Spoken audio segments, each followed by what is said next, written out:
You've got an op-ed in the Journal today, Larry, and I really appreciate you joining me because, listen, as the nexus between the election and the economy, there's no one better to talk to right now. How are today's developments, you think, going to pan out in next week's outcome? How significant are they?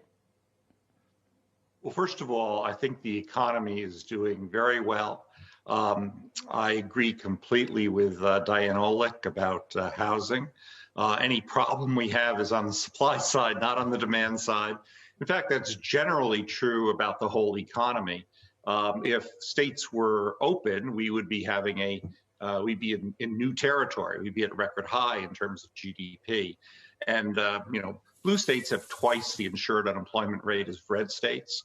And I think that is an indication that we have a supply constrained issue here as far as reopening in terms of a shortage of labor. And so I'm not worried about the demand side of the economy.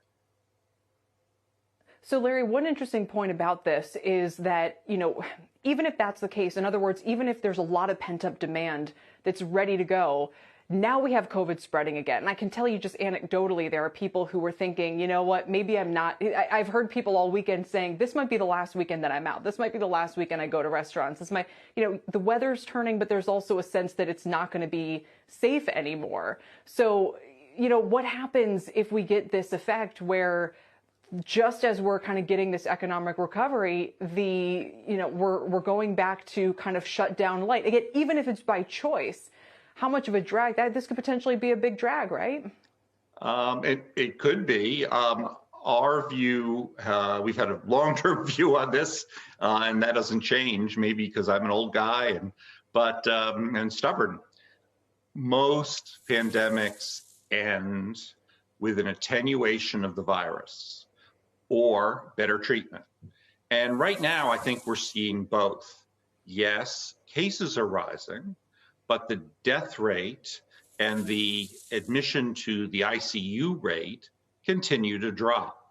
So the virus is having less of an effect, both because the virus is mutating and because we're taking better care of the people who do get it. And I think that trend is going to continue. I am not a believer in a magic wand.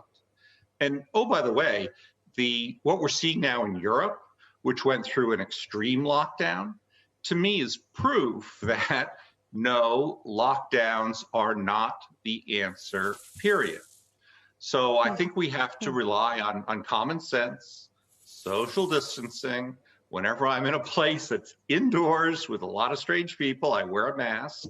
But I also think that, treatments are better and that's a good thing. And that's how it's going to go away.